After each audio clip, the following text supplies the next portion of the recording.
अस्सलाम वालेकुम एवरीवन। कैसे हैं आप सब लोग? उम्मीद करता हूँ आप लोग खैरियत से होंगे और अल्लाह पाक सबको खैरियत से रखे। डियर स्टूडेंट्स, आज के इस लेक्चर के अंदर मैं आपको बताऊंगा कि आप किस तरह जो है CS 504 जो है लिमिटेड टॉपिक करके प्रिपेयर कर सकते हैं और उसके अंदर बहुत अच्छे CGPA जो है वो गेन कर सकते हैं। अगर आप हमारे चैनल पर पहली बार आए तो लाजमी चैनल को सब्सक्राइब कर दें, साथ में बेल आइकन को लाजमी ऑन कर दीजिएगा ताकि हर वीडियो का आपको नोटिफिकेशन मिल सके। तो काफ़ी लोग मुझे कमेंट कर रहे थे चैनल के ऊपर कि सर जी ये बुक्स के ऊपर टॉपिक से बता दें इंपॉर्टेंट। देखिए, हमारे जो है ना फाइनल टर्म एग्जाम वो काफ़ी करीब आ गए थे, तो मैंने सोचा क्यों ना करंट पेपर्स को भी ओवरव्यू कर लूँ, उसके बाद आपके लिए एक चीज़ क्रिएट करूँ जो कि मेरे ख्याल से ज़्यादा बेनिफिट रहेगी आपके लिए। बजाय इसके कि मैं वही पीछे वाली चीज़ें जो हमने की थी या मैंने प्रीवियसली सेमेस्टर से देख रहा हूँ, मैं उस चीज़ को आपको यहाँ पे इंपॉर्टेंट टॉपिक उसके हिसाब से बताऊँ। तो इसलिए मैं थोड़ा-सा वेट कर रहा था। तो अभी इंशाल्लाह आपके लिए डेली 2-3 वीडियोज़ आती रहेंगी चैनल के ऊपर, ताकि आपको जो करंटली अभी पेपर हो रहे हैं उसके अकॉर्डिंग मैं आपको बता सकूँ इंपॉर्टेंट टॉपिक कौन से हैं। क्योंकि हर बार जो होता है ना वीडियो का सिनेरियो थोड़ा-सा चेंज हो जाता है। इसलिए मैं चाहता हूँ कि लिए बेस्ट कंटेंट हमेशा क्रिएट किया जाए, तो मेरी कोशिश हमेशा यही होती है। सो यहाँ पे मैंने CS 504 को ओपन कर लिया है। मैं सिंपली यहाँ पे लेक्चर नंबर 23 जो है इसको ओपन कर लेता हूँ और लेक्चर नंबर 23 को हम ओपन करते हैं और यहाँ पे मैं आपको बताता हूँ कि यहाँ से कौन-कौन सी चीज़ें आपने इंपॉर्टेंट है जो आपने करनी है, जिनको करने से आप अपना फाइनल टर्म जो ईज़िली पास कर सकते हैं। यहाँ पे बहुत लिमिटेड से बेटा टॉपिक हैं जिनको आपने करके आप इसको तैयार कर सकते हैं। तो मैं आपको साथ में हाइलाइट भी करवाऊँगा चीज़ें, साथ में थोड़ी-सी एक्सप्लेनेशन भी आपको देता जाऊँगा ताकि आपको चीज़ें अच्छे तरीके से समझ आ जाएँ। पहले हमारे पास चीज़ है आर्किटेक्चरल व्यू। आर्किटेक्चरल व्यू का मतलब क्या होता है कि आपने एक आर्किटेक्चर को एक व्यू देना होता है कि आप उसके अंदर कौन-कौन से एलिमेंट लगाते हैं, उसके अंदर क्या-क्या चीज़ें करते हैं। जैसे हम लोग वो नहीं कहते कि मल्टीपल चीज़ों को कंबाइन करके एक जगह पे रख दिया जाता है, इसमें वो हिसाब होता है, ठीक है? साथ में मैं हाइलाइट भी करवा रहा हूँ कितनी-कितनी चीज़ें इसमें से बस करनी है। तो उसके बाद क्या क्या क्या होता है कि ये इसके अंदर फंक्शनल भी होती हैं, नॉन फंक्शनल रिक्वायरमेंट होती हैं। उसके बाद हमारे पास यहाँ पे आ जाता है कि सॉफ्टवेयर आर्किटेक्चर के अंदर कौन सी 3 चीज़ें यूज़ होती हैं, उसमें एलिमेंट आ जाता है, फॉर्म्स आ जाता है और रैशनल आ जाता है, ठीक है? उसके बाद हमारे पास यहाँ पे कुछ चीज़ें मज़ीद दी गई हैं, उनको आप स्किप कर दें और ये इंपॉर्टेंट है हमारे पास क्रिश्चियन ने जो सॉफ्टवेयर मॉडल प्रपोज़ किया था, वो है यहाँ पे जिसे आप क्रिश्चियन 4+1 आर्किटेक्चरल व्यू मॉडल भी कहा जाता है। फिर इसके आगे 5 मेन व्यूज़ आ जाते हैं, जिसमें हमारे पास लॉजिक व्यू आ जाता है, प्रोसेस व्यू आ जाता है, फिज़िकल व्यू आ जाता है, डेवलपमेंट व्यू आ जाता है और यूज़ केस व्यू आ जाता है, ठीक है? आगे इसकी एक्सप्लेनेशन दी गई है, आप इसको कर लीजिएगा। उसके बाद आप नीचे आ जाएँ यहाँ से। ये हमारे पास एक टेबल है जिसमें से सम टाइम को ऑप्शन वगैरह निकाल लेता है, लेकिन इस बार नहीं निकल रहे। पहले 1-2 पिछले प्रीवियस सेमेस्टर में इन्होंने निकाले थे, अभी इस बार तो फिलहाल मैंने नहीं देखा कि इसमें से कुछ आया हो। तो बहरहाल बेहतर है, कर लेंगे तो अच्छी बात है, नहीं करेंगे तो कोई मसला नहीं है। उसके बाद हमारे पास यहाँ पे आर्किटेक्चर स्टाइल में ये डाटा सेंटर्ड और रिपोजिटरी मॉडल, ठीक है? और यहाँ पे क्लाइंट सर्वर मॉडल। उसके बाद यहाँ पे मज़ीद आप देख लें, तो ये अभी बिल्कुल स्किप कर दें इनको। इसको भी स्किप कर दें। ये ज़ीरो इंस्टॉल, ये इंपॉर्टेंट है, आपकी डेफिनेशन आ जाती है कि ज़ीरो इंस्टॉलेशन कब अक्कर होती है। तो अब उसने बताना है कि जब यूज़र साइड पे कोई भी इंस्टॉलेशन ना हो रही हो या कुछ लिटिल बिट सी प्रोसेसिंग हो रही हो, तब हमारे पास ज़ीरो इंस्टॉलेशन अक्कर होता है। उसके बाद ये 3 टायर आर्किटेक्चर, ये लॉन्ग क्वेश्चन बना होता है। उसके बाद ये एन टायर आर्किटेक्चर, इसमें डेफिनेशन लग जाती है सम टाइम। मज़ीद यहाँ पे ये डाटा फ्लो और पाइप आर्किटेक्चर, ये इंपॉर्टेंट लॉन्ग क्वेश्चन है, बिल्कुल स्किप नहीं करिएगा। आगे यहाँ पे देख रहे हैं लेयर्ड आर्किटेक्चर, इनमें से ऑप्शन लगता होता है, तो स्किप कर दें, इसको भी स्किप कर दें, ये आगे नहीं करने वाला आपका, स्किप कर दे जाएँ इसको। डिज़ाइन पैटर्न की डेफिनेशन आप करनी है यहाँ से कि कैसा पैटर्न होता है जो कि किसी भी ऐसी प्रॉब्लम का सॉल्यूशन आपको डिस्क्राइब कर रहा होता है जो कि बार-बार जो है आ रही होती है, ठीक है? ये बिल्कुल स्किप कर दें, हर एक चीज़ यहाँ से आपने कुछ नहीं करना, ठीक है?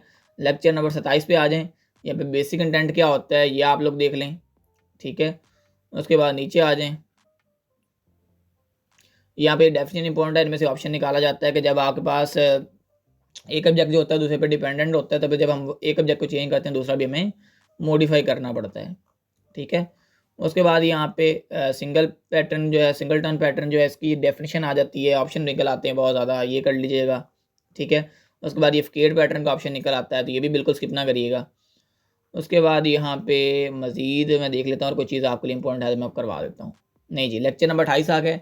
लेक्चर नंबर 28 के अंदर आपने सिर्फ एक डेफिनेशन करनी है कि एक फूल जो होता है, अगर वो भी प्रोग्राम राइट करे तो कंप्यूटर को समझ आता है, लेकिन आपने एक ऐसा प्रोग्राम राइट करना होता है जो एक नॉर्मल बंदा भी पढ़ सके, ठीक है? Self documentation code most important for MCQs, for short question, बिल्कुल स्किप ना करिएगा। आगे फंक्शन साइज़ आ गया, तो फंक्शन साइज़ के अंदर आपने बताना होता है कि फंक्शन का साइज़ आपने उस हिसाब से रखना है ताकि आपका जो कोड है वो ज़्यादा डिफ़िकल्ट ना हो। कोशिश करें कि आप 20 लाइन से ज़्यादा ना करें कोड को, और ज़्यादा भी अगर आपको ज़रूरत पड़ती है तो एक पेज से ज़्यादा ना जाए वो।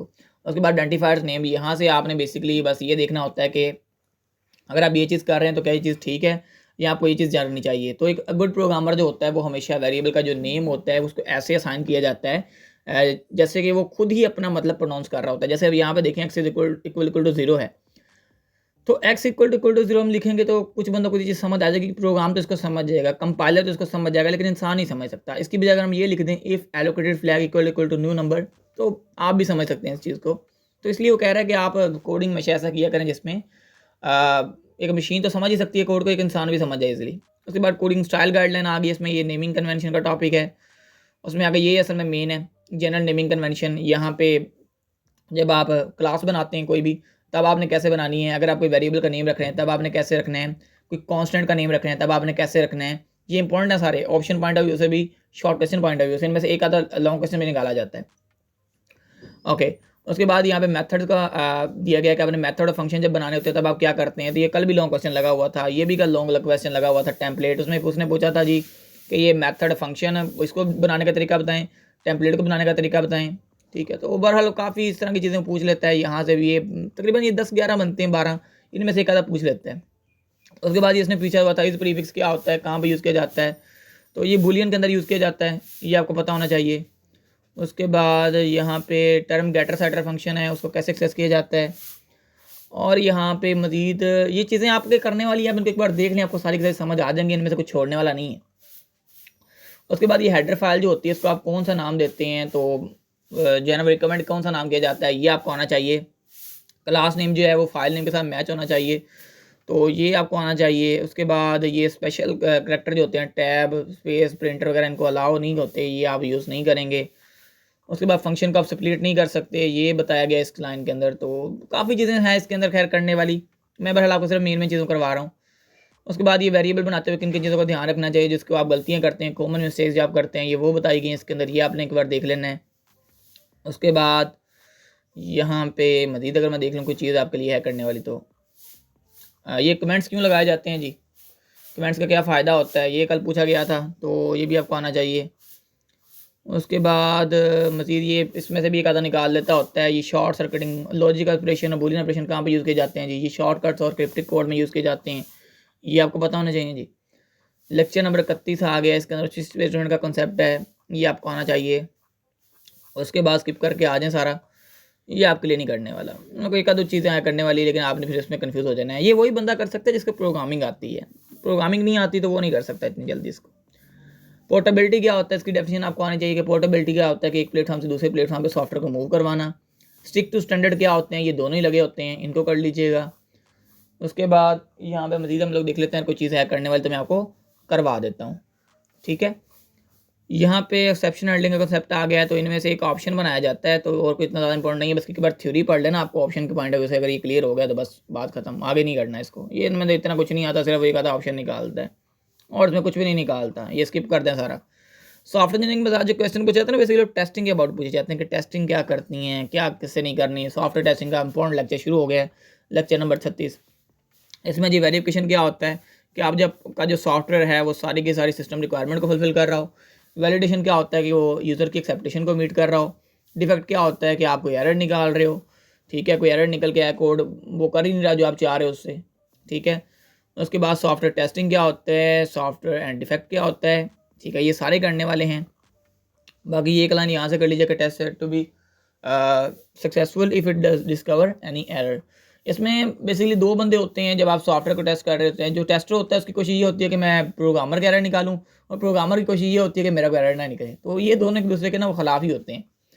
अच्छा, आगे ये थोड़ा सा दिया गया है डेवलपर टेस्टर के बारे में कि डेवलपर जो होता है क्रिएटिव एक्टिविटी होती है, इसका काम क्या होता है कि प्रोग्रामों का वर्क कर रहा हो, जो मैं भी आपको बता रहा था। और टेस्टर बेसिकली डिस्ट्रक्टिव एक्टिविटी होती है जिसके अंदर वो यही चाह रहा था कि प्रोग्राम वर्क नहीं कर रहा, वो उसके खिलाफ ही होता है।